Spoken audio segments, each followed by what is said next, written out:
Bila yang terjadi cerita tu? Cerita apa? Cerita terbelah laut tu bila? Berapa hari bulan? Orang kena tahu hari bulan tu. Berapa hari bulan? Hak peristiwa tu lah. Berapa hari bulan? Baik. Dalam sebuah hadis Nabi SAW daripada Ibn Abbas. Hadis Bukhari dengan Muslim.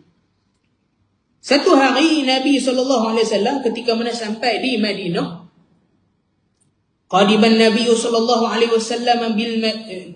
wasallama Madinah, ketika mana Nabi sampai di Madinah, fara'al Yahud, Nabi tengok ada orang Yahudi. Ada orang Yahudi. Tasumu yaumal Ashura, depa puasa hari Ashura. Depa puasa hari Ashura. Berapa hari bulan Ashura? 10 Muharram. 10 Muharram.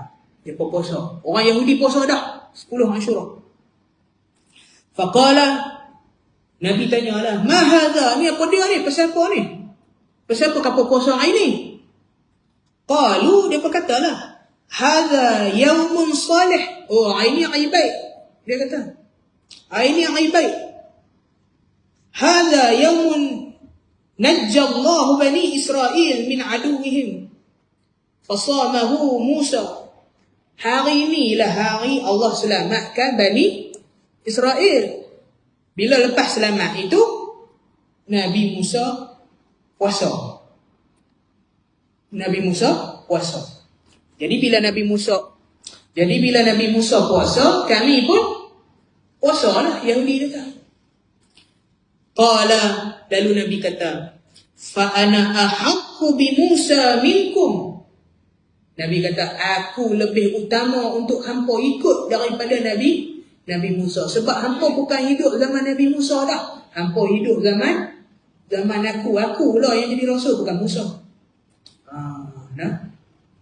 Fasamahu wa amara bisiyami. Kemudian Nabi puasa pada 10 Muharram. Dan Nabi perintahkan para sahabatnya suruh puasa hari Ashura, hari 10 Muharram. Dalam hadis yang lain Nabi kata, kalau aku hidup lagi tahun depan, aku puasa Yaumun Tasu'a, hari yang ke-9. Sebab apa suruh puasa hari ke-9? Sebab Yahudi puasa, sebab Nabi dia tak mau bagi sama dengan orang kafir. Apa-apa Nabi buat, Nabi tak mau bagi sama orang kafir. Kalau orang Yahudi puasa 10, Nabi nak puasa 9 dengan 10.